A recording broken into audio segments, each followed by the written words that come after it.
Dude, I was probably a solid 15 minutes into recording this video the first time. And my mic was muted the entire time. And it was just an entire quarter hour of free thought. And it was fucking beautiful, man. So I'll try and give you a rendition of that. But this might not take long because I do have to go to the bathroom and I didn't even realize that. Okay, so we have to ask a couple of questions. Can you see the screen? First of all, let's define a couple of terms. Again, fuck me. That's annoying. So, okay, how Israel is in control of the United States of America. You have to ask and clarify a couple of things here. I understand that. So first of all, I'm going to define Israel. I'm going to define control, and I'm going to define the USA, the United States of America. So these are the table of contents here. I'm going to go over culture, politics, military, and economy, and I'm going to argue, and we're going to assume, given this argument assumes that these are the four main pillars of every country. What is control? Okay, so going to get a little philosophical for the second time.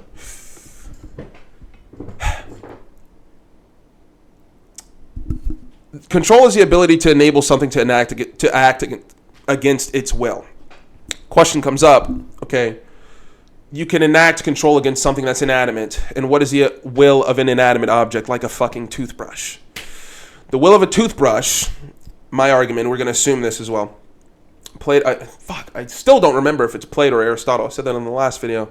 It's either Aristotle or Plato. I'm pretty sure it's Aristotle who said the cause of something, there's multiple causes when a thing comes into existence. Two of those causes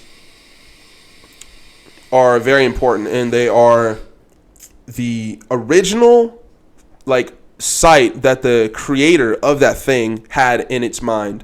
It's the first cause, one of them. Not the first, but one of them.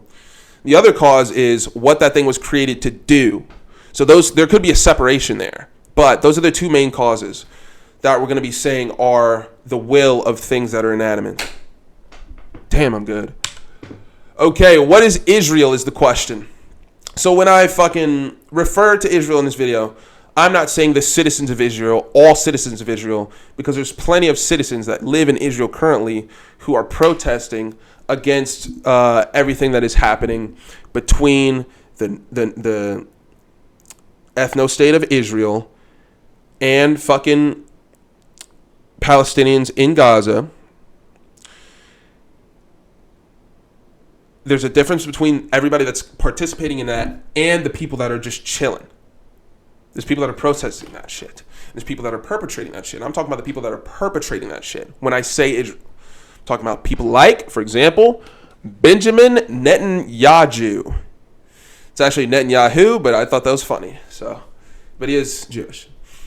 Okay, so that's what I mean when I say Israel. Now, it's different with the United States. I don't include the citizens. Or no, I do include the citizens. So when I'm saying the United States, when I'm saying Israel, those political people are in control of the United States. I am saying literally everybody in the country is under control of this umbrella. And a lot of people are unaware of it. And part of that is why I'm making this fucking video. So what is culture? So let's start here. These 5 things, I would argue, are the pillars of a culture. Music, cinema, athletics, orators, and the news.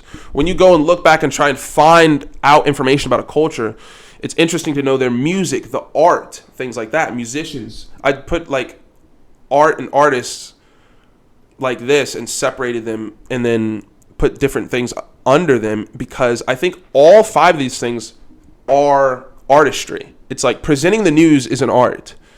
The way people do it is different, or else they would just have a robot do it or something like that. And they definitely could. But no, they hire people to do that shit.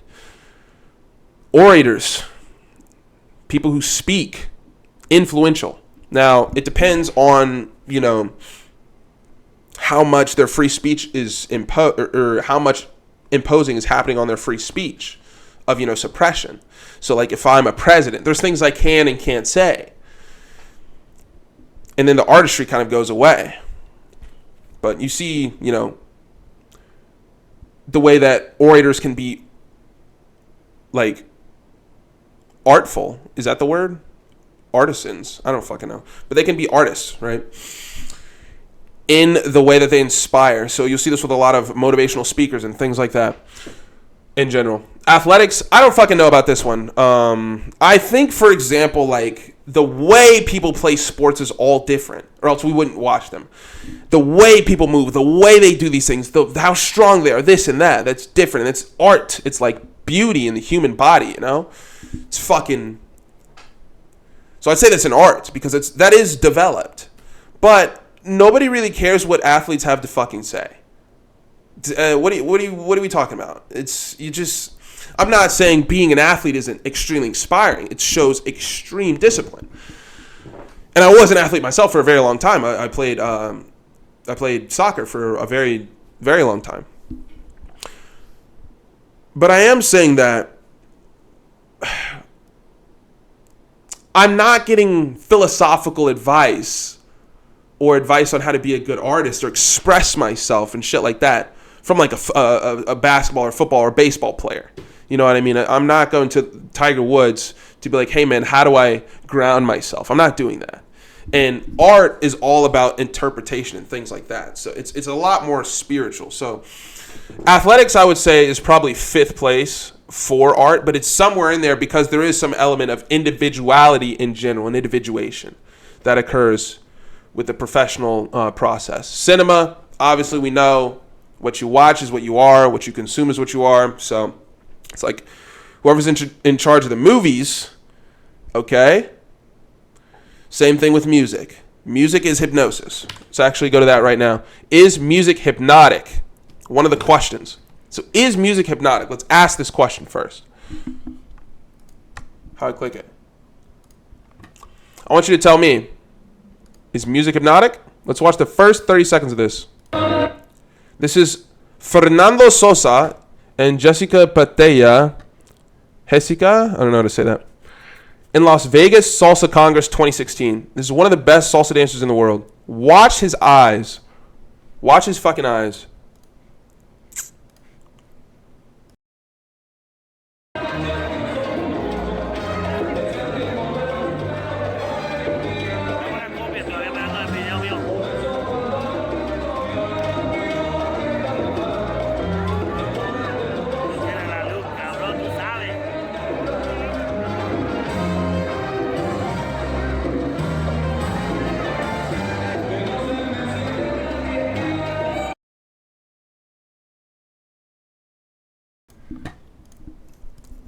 Look at his eyes. Look at Fernando Sosa's eyes right now. Ladies and gentlemen, you cannot make this shit up.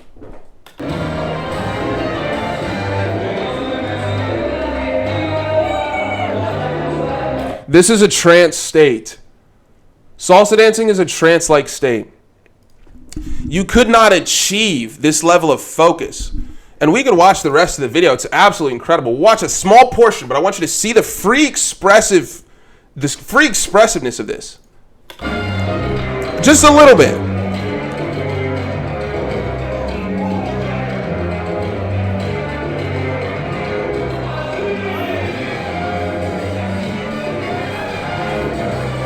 Okay, we're not going to watch the whole fucking thing, but this isn't like a rehearsed thing. Oop, I didn't even show it. Whatever. The point is, like, dude, watching that has to be able to show you that music affects the unconscious and subconscious mind to a degree above zero. Can we agree on that? Yes. So, the effect of music on the soul is not zero. Scholarly articles here.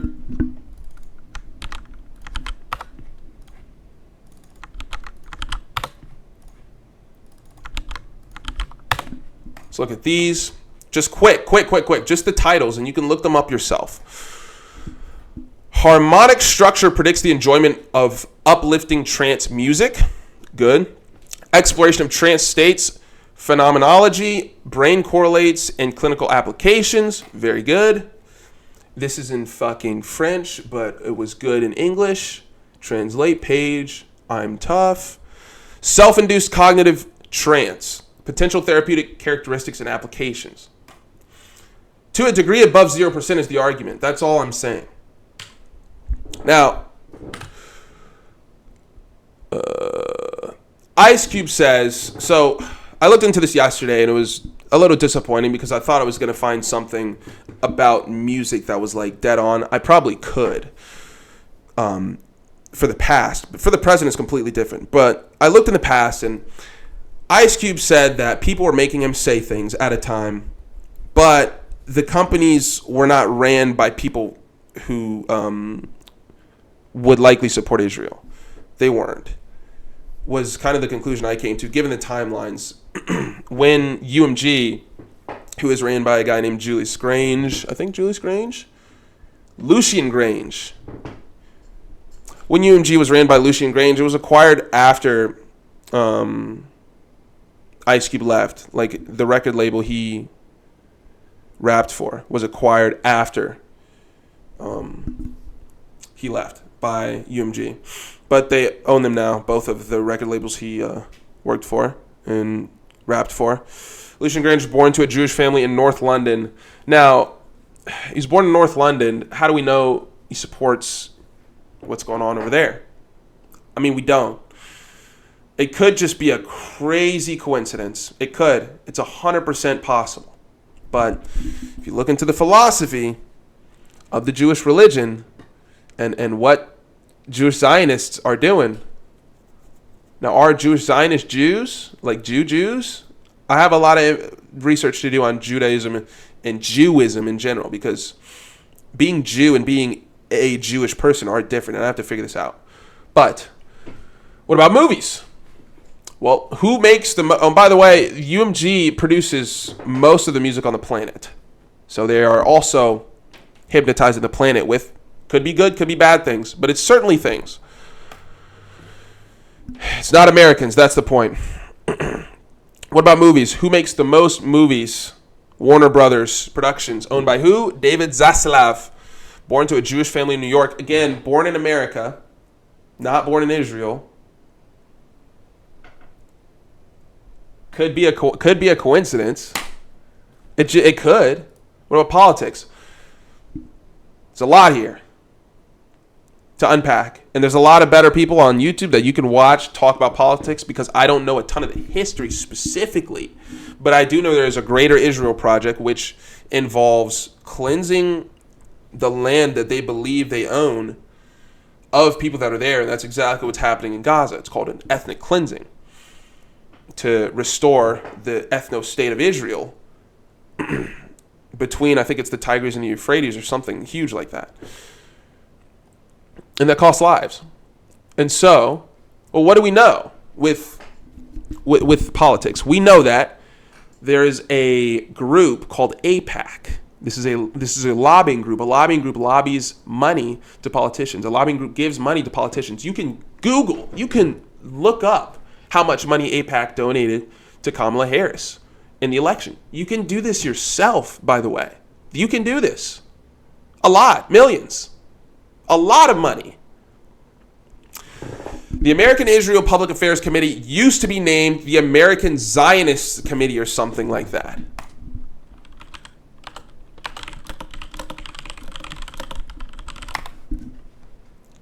Fuck you. The American Israel Public Affairs Committee used to be named the American Zionist Committee for Public Affairs. In support of Zionism? For public affairs? What are we doing? Paying Kamala Harris millions of dollars? Why? For no reason?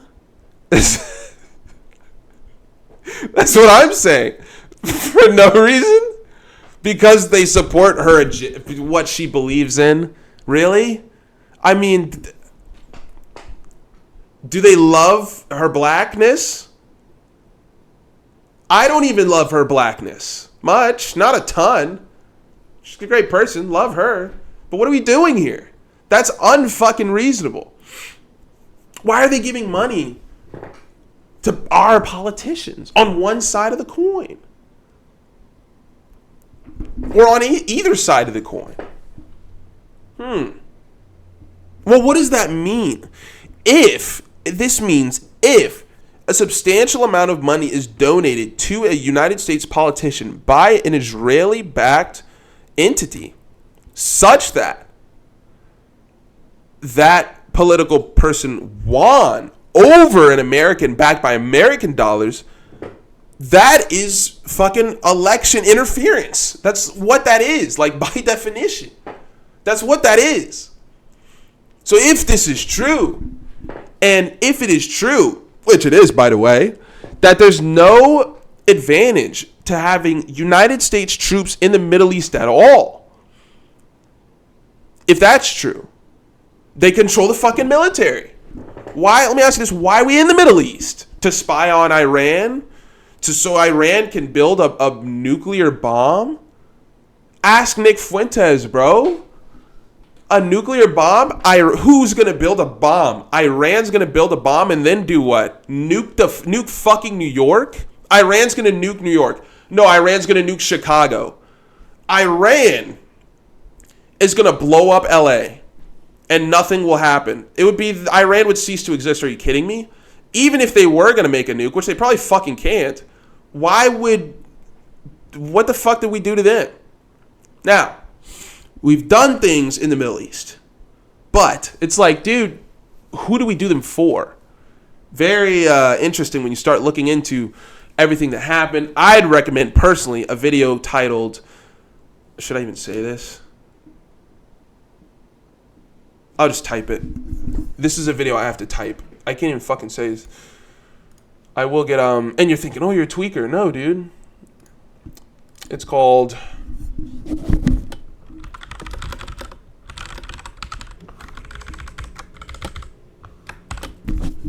this is the video. It's a 5 hour, it's 5 hour inarguable evidence about what some would call a conspiracy.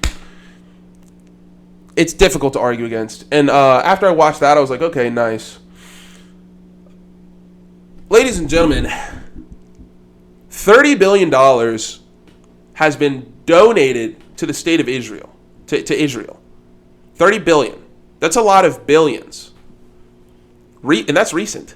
$30 billion. Let me ask this, for what? Because they're our ally. Okay, what do they do for us? Well, we have an ally in the Middle East. It's Israel. Okay, it's great. What are they doing for us? Because the bases are there so that we can spy on another nation that is fucking harmless.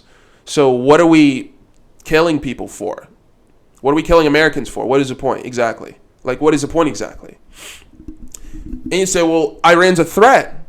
We need to support Israel as they destroy Hamas or some shit. Or some shit. There's no fucking reason that we're over there. So people, this is the thing as well. It's like, I know people in the military personally. And I can't tell them this because I don't think they'll fucking believe me. This is crazy shit to even think about and consider. So I applaud you for making it this far in the video. If you have, you're a free thinker. This is hard to do. $30 billion at the beginning of the fiscal year as a grant, which means it's not something that they have to pay back because it's a grant. We give it to them in a lump sum. Nick Fuentes explained this to me. We give them the grant in a lump sum, a fucking ton of money at the beginning of every fiscal year. The United States gives this to Israel. And we get nothing in return except dead soldiers.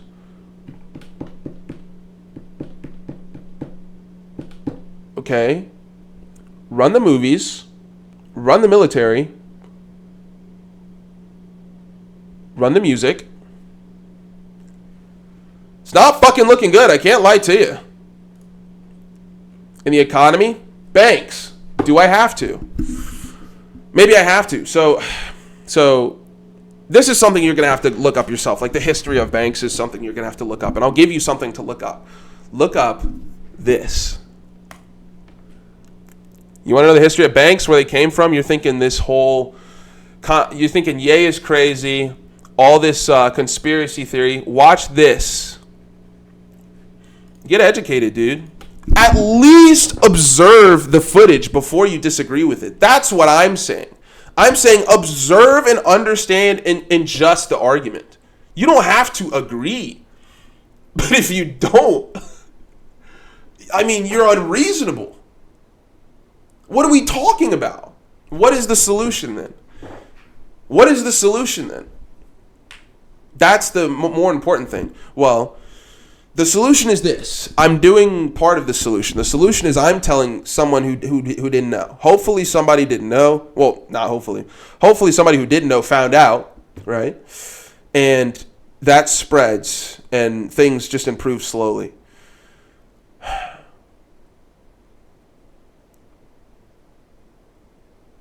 But that's the argument as it's been presented. I believe that's very difficult to argue against.